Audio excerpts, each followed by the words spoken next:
राधे राधे दोस्तों, सबके स्वागत है मेरे चैनल में। जय माता जी। मैं पूनम जी, मेरे चैनल में सबके स्वागत है। छोटों के प्यार आप बराबर वाला के दिल से नमस्कार करती हूँ। आप सबके सुनाऊंगी आज मैं जितिया व्रत के 5 कथा एक साथ। जितिया व्रत को जरूर सुने। जितिया व्रत के दिन ही कथा।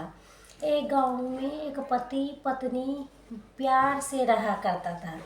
उनके पास सब कुछ था, कोई संतान नहीं थी। कई साल बीतने के बाद उसके घर में एक छोटा सा पुत्र के जन्म हुआ। उसे देख के दोनों पति पत्नी बहुत खुश हुआ, लेकिन ये खुशी ज़्यादा दिन नहीं टिक सकी। कई के पुत्रों के मृत्यु हो जाता है, पुत्रों की मृत्यु जल्दी हो जाता है। फिर से दोनों पति पत्नी दुखी हो गई है। पत्नी की हालत तो बहुत ख़राब हो गया। हर जगह उसका दिखाई दे रहा था, पुत्र दिखाई दे रहा था। दिन रात अपना पुत्र के नाम पुकारे करती थी। अब दुख के कारण पति के व्यापार बंद हो गया। अब परिवार चलाने के लिए उसके पास कुछ भी नहीं था। पति काम के तलाश में विदेश चला गया।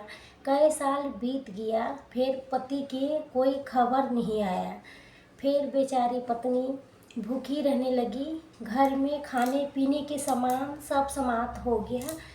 अब उन्हें मिट्टी काटने के शुरू कर दिया। जो रोज़ काम पर जाती, जे पैसा मिलता वही से वो गुजारा करने लगी। जहाँ वो मिट्टी काटने जाती थी, उसी के पास एक बहुत बड़ा ज़मीन थी। उसमें बहुत सारे बच्चे खेल कूद करते थे। उसके देख के बेचारी खुश होने लगी, अपना सारी दुख भूल गई। बस दुख इस बात की था, उसका पति उसके साथ नहीं था। दुख इसके बात है, पति विदेश के 10 साल हो गया, मगर पति का कोई खबर नहीं था।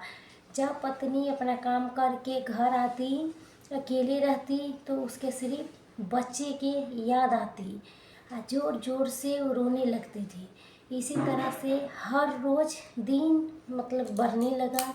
एक दिन के बात है, जब पत्नी मिट्टी काट के आराम करती थी, तो अचानक बच्चे के देख के मिट्टी की टोकरी उठा ली और उठा के एक सुंदर सा पुतला तैयार किया।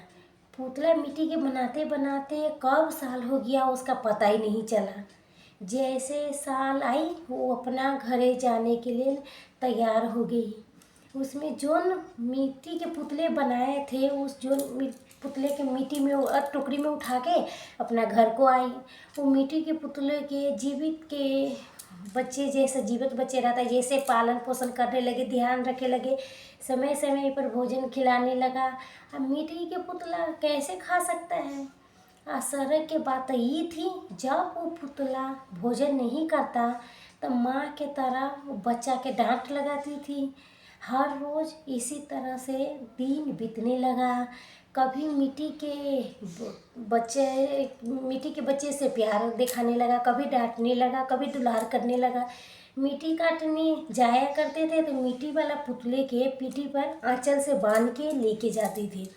किसी तरह हर रोज़ किया करती थी। पति के तो कोई खबरें नहीं था। अब तो माँ अपने बच्चे के साथ दिन भर खोई रहती थी। एक दिन के बात है, जब माँ मिट्टी के पुतलों के कहीं जा रही थी, तब उस महिला को जितिया व्रत करते देखा। तब ने उसने महिला ही से जाके पूछा, बहन आप ये क्या कर रहे हो? तो किसके पूजा है? एक पूजा से क्या फल मिलता है, से मुझे बताइए। सारे महिलाएं में से एक महिला ही ने कहा, ये व्रत है, बेटे के लंबी आयु के लिए करते हैं, बेटे के सलामती के लिए व्रत करते हैं। माँ क्या ठान लेती है, से मैं भी जितिया के व्रत करूँगी और मेरे भी मिट्टी के पुतले के लिए मैं व्रत करूँगी। एक पुत्र तो मैं खो दिया, अब इसे मैं नहीं, हर कीमत पर नहीं खो नहीं सकती। तो मैं भी अगले साल जितिया के व्रत करूँगी। क्यों? मिट्टी के दूसरा बच्चा खोना नहीं चाहते थे। तब जैसे तैसे अगले साल आया। जितिया के व्रत पूरे विधि विधान के साथ किया। पहला दिन नहाई खाई की, दूसरा दिन निर्जला व्रत रखी और तीसरा दिन गरम गरम भोजन से पारण की। इतना करने के बाद हर रोज़ की तरह अपना काम पर जाने लगी। हर रोज़ की तरह मिट्टी के पुतले के पीठी में बांध के चल पड़ी अपने काम पर। लेकिन अचानक रास्ते में जाते जाते उसके पीठ में कुछ हलचल महसूस हुआ। तो ऐसा महसूस हुआ कि मिट्टी के बच्चा हिल रहा है। तो उसके लगा कोई भरम होगा, ऐसे तो हो ही नहीं सकता, मिट्टी के पुतला था। थोड़ी देर और बढ़ने के बाद उसके बच्चे के रोने की आवाज़ आने लगा। बहुत अचरक में पड़ गई हूँ। फटाफट अपने साड़ी के आंचल खोली। अब बच्चों की देखती है। बच्चों के देखने के बाद माँ के आँख में आंसू भरने लगी। दिल उसका जोर जोर से कहने लगा, हे ज्योत भगवान, आप महान है, आप महान है, आप महान है, आपके लीला अगरम पार है। आपको लीला कोई नहीं जाने या कोई न समझ सके। हे ज्योत भगवान, आप कोटि कोटि प्रणाम है। मिट्टी के पुतला इंसान के बच्चे में बदल गया है। समझ गई ये ज्योत भगवान के वरदान है। उनके ही व्रत के फल मुझे मिला है। आप तो पत्नी बहुत खुशी हो गई पुत्र के पाके। खुशी के कोई ठिकाना नहीं था। दुख इस बात के था, पति साथ नहीं था, उसके दुख था। पारण के दिन पति भी गाड़ी में बैठा था पत्नी के पास आने के लिए। जे धन वो कमाया था, कुछ चोरों ने उसके धन को लूट लिया। कुछ दूर आगे बढ़ने पर एक बूढ़ा बाबा मिलते हैं। बूढ़ा बाबा कहते हैं, बेटा तुम्हारे पास कुछ है तो मुझे दे दो, मुझे बहुत ज़ोर से भूख लगी है। बूढ़े बाबा के बात सुन के कहने लगा, बाबा मेरे पास तो कुछ था, लेकिन कुछ तो चोरों ने सचाला किया है। आप तो हमारे पास कुछ भी नहीं है। थोड़ा सा सत्तू है, सत्तू में थोड़ा सा खा लीजिए। तो सत्तू में से आधा सत्तू खा लेते हैं, आधा सत्तू उस आदमी के दे देते हैं। सत्तू आदमी झोला में रख के घर के आता है। पत्नी अपना पति के देख के बहुत खुश हुई। सारी कहानी अपना पति देव को सुना दी। अब बेटों के पति देव के गोद में डाल दी। पति ने बहुत खुश हुआ। फिर पति से कहने लगा, पत्नी से, कुछ धन में कमाए थे, रास्ते में चोरी ने पूरे धन लूट लिया। मेरे पास थोड़ा सा कुछ भी नहीं है, थोड़ा सा सत्तू बची है, से मुझे थोड़ा सा भूख लगी है, दे दो, खा लेती। पत्नी झोरा उठा के सत्तू निकालती है तो देखती है सत्तू के जगह पर सोना बन गया है। सोना देख के पत्नी बहुत खुश होती है। वो समझ गई इस जीत भगवान के चमत्कार है। ये देख के पति पत्नी बहुत कहने लगी, जीत भगवान की जय हो, जीत भगवान की जय हो। जीत भगवान की कृपा से पति पत्नी बच्चे के दिन बदल गए। आप तो हर साल माँ जितिया के व्रत करने लगी। हे जीत भगवान, जैसे आप माँ का दुख समझे, जैसे उसके पुत्र दिए, वैसे कहानी कहने वाला के या सुनने वाला के, हुंकारी भरने वाला के सबको देना। सबसे बोले, प्रेम से बोले, जीत भगवान की जय। कथा इस प्रकार से है। जीवित महान गंधर्व राजकुमार थे जो बहुत उदार उपकारी निशान थे। उनके पिता ने राजपाट छोड़ दिया, वन में चले गए। जिसके पास जीत भगवान को राजा बना दिया, राज को ठीक से चला रहे थे, लेकिन उनका मन उसमें नहीं लगता था। एक दिन राजपाट भाइयों के सौंप के अपने पिता के पास वन में चले गए। वहाँ उनका विवाह मलय पर एक कन्या से हुआ था। एक रोज वो एक वृद्धा से मिले वन में। उसका संबंध नागवंश था। वो काफ़ी दरी असहमी थी, रो रही थी। जैसे जीव भगवान ने पूरे देखा, उनके फूल दुख देखा नहीं गया। उन्होंने उस बूढ़ी को औरत के जाके पूछा, से आपका दुख के कारण क्या है? तब उन्हें बताया, पक्षी राज गरुड़ की नागों ने वचन दिया है से हर रोज एक नाग उसके पास आहार जाएगा, आहार स्वरूप, तो वो अपना भूख शांत कर लेंगे। उस वृद्धा ने कहा, आज उसके बेटे के बारी है, उसका नाम शंखचूड़ है। जो आज पक्षी राज गरुड़ का निवाला बन जाएगा। कह के वृद्धा जोर जोर से रोने लगी, जोर जोर से रोने लगी। बूढ़ी माँ के दुख देख के दया जीत भगवान ने कहा नहीं, आपको बेटा के कुछ भी नहीं होगा, आप मुझ पर भरोसा रखें। आज आपको बेटा के गुरूर के पास नहीं जाएगा, उसके बदले में मैं समझ जाऊंगी, चिंता मत करें।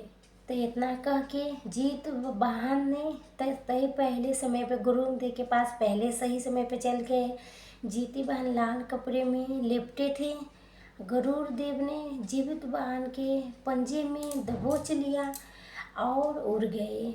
इस बीच ने देखा था जीत बिने रो रहे हैं, कहाँ रह रहे, तो देख कर गरुड़ जी ने एक पहाड़ के शिखर पर जाके रुक गए, जीवित बहन के मुक्त किए। तब वो सारी घटना बताए। गरुड़देव जितने भगवान को दया असाहत के भावन से काबिल प्रसन्न हो गया। बस प्रसन्न के कारण यही था, जीतू बहन को जीवन दान दे दिए। साथ ही वो वचन दिया था, आज से मैं कभी कोई नाग के अपना गर्सन नहीं मैंने शिकार नहीं करूँगी। इस तरह से जीवन के नागों के वंश के रक्षा हुई। इसके बाद से आश्विन मास के कृष्णा पक्ष के 8वीं के जीवित भगवान के पूजा किए जाते हैं और अजित पुत्र के निर्जला व्रत रखा जाता है। तभी प्रेम से बोलिए जीत भगवान की जय हो। व्रत की कथा सभी प्रेम से बोलिए जीवित भगवान की जय हो। तो कथा, नर्मदा नदी के पास एक नगर था, उसका नाम था कचकीवती। उसके राजा के नाम था मलयकेतु। राजा के नाम था। नर्मदा नदी के पीछे में बालूहटा मरुदी भूमि थी, जिसमें एक विशाल पागर के पेड़ थी, उस पर एक चील रहती थी। उसी पेड़ के नीचे एक सियालन भी रहती थी। दोनों सहेली पक्की थी। दोनों ने कुछ महिलाओं के देख के जितिया व्रत करने के संकल्प लिया और दोनों ने भगवान जीत बहन के पूजा अर्चना की, प्रण भी किया उसका पूजा व्रत करने के। जिस दिन दोनों के व्रत रखना था उसी दिन शहर के एक बड़े व्यापारी की मृत्यु हो गई, तो उसका दाह संस्कार उसी मरूरी स्थान पर किया गया। सियारिन के अब भूख लगने लगी, मुर्दा देख के खुद को रोक नहीं सकी और उसका व्रत टूट गया। चील ने संयम रखा और नियम से श्रद्धा से अगले दिन तक व्रत के पालन किया।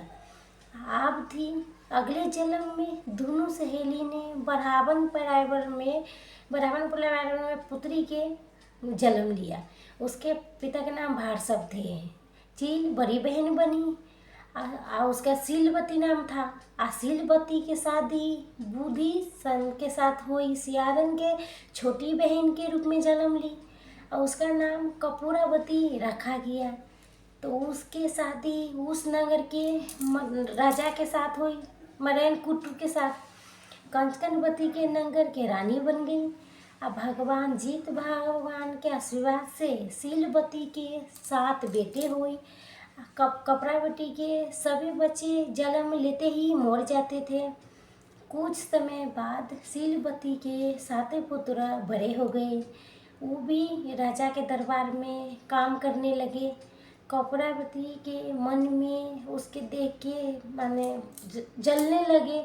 राजा से कह के 7 पुत्र के सिर कटवा दिए और ने 7 सर के एक नए बर्तन मंगवा के उसमें रख दिया और लाल कपड़े से ढक दिया। सीलवती के पास उसके भेजवा दिया। वो देख के जीत भगवान ने 7 भाइयों के सर बनाए और सर बना के उस सभी भाई के सर से जोड़ के अमृत छिड़क दिए। फिर के उसके बाद उस जान आ गई। 7 भी जिंदा हो गए और घर लौट आए। जो कटे हुए सर रानी ने भेजे थे वो फल बन गए। और दूसरी ओर रानी कपूरावती बूढ़ी के सेन घर से सोचना पाने के व्याकुल थे। जब काफ़ी देर सूचना नहीं आया तो कपूरावती बड़ी बहन के घर गई। वहाँ सबके जिंदा देख के संग रह गई। जब बड़ी बहन के होश होश आया तो पिछले साल के पिछले जन्म के सारे कहानी याद आ गया। तो सब अपने छोटी बहन के सारी कहानी बताए। अब छोटी बहन के अपना गलती पर पछतावा हो रहा था। भगवान ज्योत भगवान के कृपा से सीलवती के पूर्व जन्म के बात याद आ गई। और वो कपड़ावती के लेके उसी पाकर के पेड़ तर गई। वहाँ गई तो सारी बात वहाँ बताई। कपड़ावती ने बेहोश हो गई और वहीं पर मर गई।